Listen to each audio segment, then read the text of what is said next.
جب رضا خواب گرا سے سر اٹھائے، دولت دیدار عشق مصطفیٰ کا ساتھ۔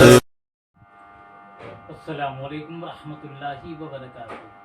الصلاۃ والسلام علیک یا رسول اللہ، الصلاۃ والسلام علیک یا حبیب اللہ، الصلاۃ والسلام علیک یا نور اللہ صلی اللہ تعالیٰ علیہ وسلم۔ میرے پیارے آقا صلی اللہ تعالیٰ علیہ وسلم کے پیارے دیوانوں، اس سے پہلے کی گزشتہ ویڈیو میں نے ماہ سفر کے تعلق سے جو خرافات اور جو توہمات ہماری امت مسلمہ میں رائج ہو گئے ہیں ان پر میں نے روشنی ڈالی تھی، اور یہ کہا تھا کہ سفر کا مہینہ منحوس نہیں ہے بلکہ برکت والا ہے۔ کوئی ایک آیت یا حدیث بھی سفر کے منحوس ہونے پر نہیں ملتی، یہ ہماری ذہنی اختراع ہے۔ اسی سلسلے کو آج آگے بڑھا رہا ہوں۔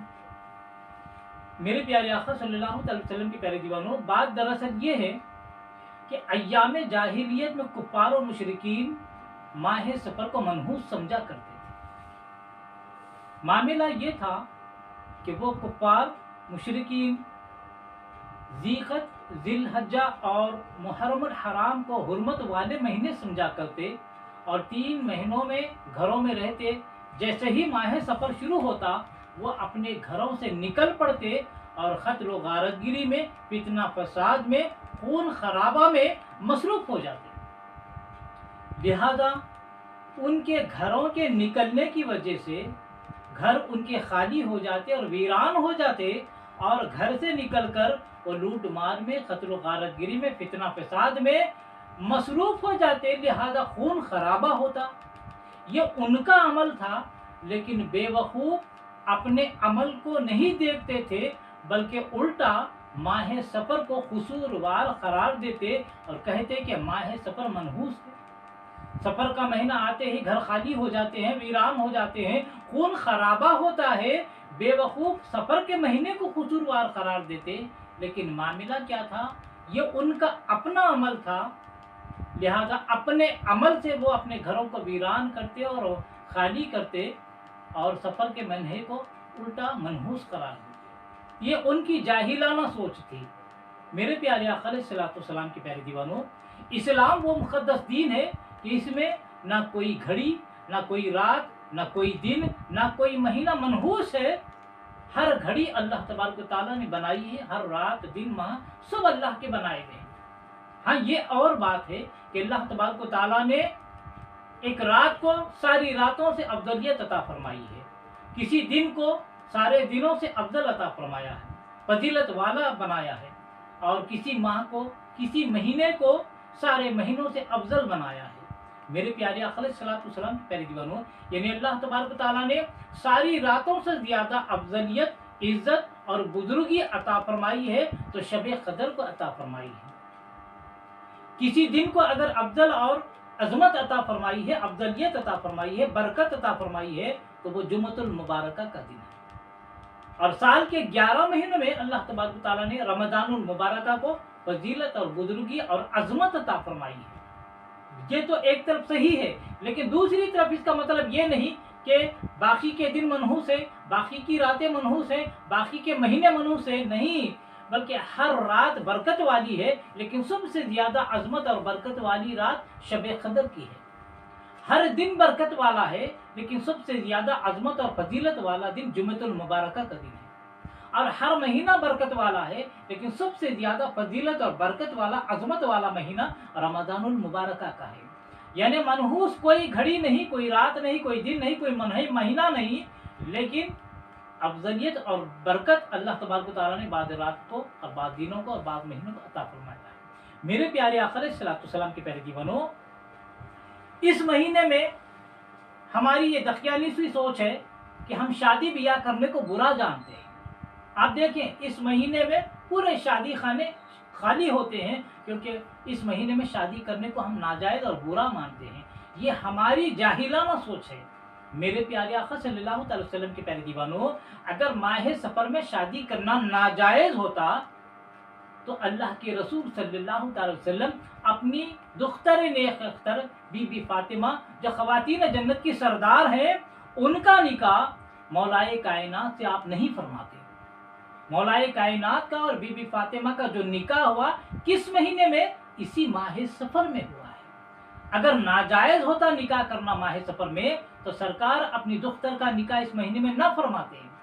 ایک طرف سرکار تو اپنی بیٹی اپنی دختر نیک اختر اور خواتین جنت کی سردار جو ہیں ان کا نکاح ماہ سفر میں فرمائے اور ہم یہ سوچے کہ ماہ سفر میں شادی کرنا بیاہ کرنا برا ہے. دیکھیے کتنی جہالت لا علمی اور بے دینی بڑھ گئی ہے, گمراہی بڑھ گئی ہے. سرکار کا عمل کیا ہے اور ہماری سوچ کیا ہو گئی ہے. میرے پیارے آقا علیہ الصلوۃ والسلام کے پیارے دیوانوں, اسی کے ساتھ ایک جاہلانہ یہ سوچ بھی ہے کہ سفر کے مہینے میں جس کی شادی ہوتی ہے اللہ اسے اولاد عطا نہیں فرماتا. بالکل جاہلانہ سوچ ہے. اب اندازہ لگاؤ اگر سفر کے مہینے میں شادی بیاہ کرنے سے اولاد نہیں ہوتی تو حضرت امام حسن اور حضرت امام حسین رضی اللہ تعالیٰ عنہ دنیا میں کیسے تشریف لاتے؟ بی بی فاطمہ کا اور مولائے کائنات کا نکاح سفر میں ہوا. اگر سفر میں کرنے سے شادی اولاد نہیں ہوتی تو کیا امام حسن اور امام حسین رضی اللہ عنہ دنیا میں تشریف لاتے؟ نہیں, بلکہ معلوم یہ ہوا کہ سفر میں شادی کرنا بھی جائز ہے اور سفر میں جس کی شادی ہوتی ہے اللہ اسے اولاد بھی عطا فرماتا ہے. میرے پیارے آقا صلی اللہ علیہ وسلم کے پیارے دیوانوں, ایک اور جاہلانہ سوچ یہ ہے کہ سفر کے مہینے میں جس کی شادی ہوتی ہے اس کی شادی ٹوٹ جاتی ہے. انتہائی غلط سوچ ہے. اب دیکھیے آپ معاشرے پر نظر ڈالیں, جتنی شادیاں ٹوٹ رہی ہیں, جتنے لڑائی جھگڑے میاں بیوی میں ہو رہے ہیں, جتنی طلاقیں واقع ہو رہی ہیں, کیا سب کی شادی سفر میں ہوئی؟ نہیں. اگر قسمت میں نبنا ہے تو کسی مہینے میں بھی شادی کرو, زندگی چلے گی, دونوں میاں بیوی میں بنے گی.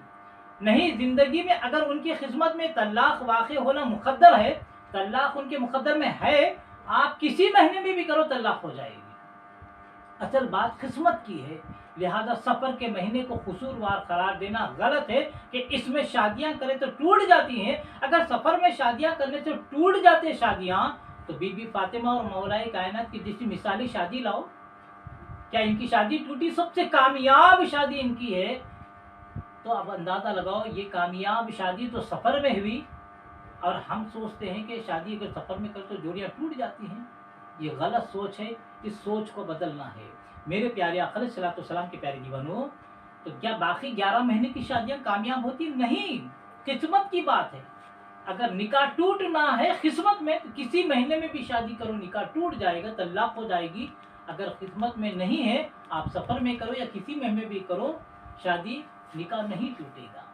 میرے پیارے آقا علیہ الصلوۃ والسلام کے پیارے دیوانوں, اسی لیے تفسیر روح البیان میں صاحب تفسیر روح البیان فرماتے ہیں کہ اسلام وہ مقدس دین ہے کہ اسلام میں کوئی وقت اور کوئی مہینہ منحوس نہیں ہے.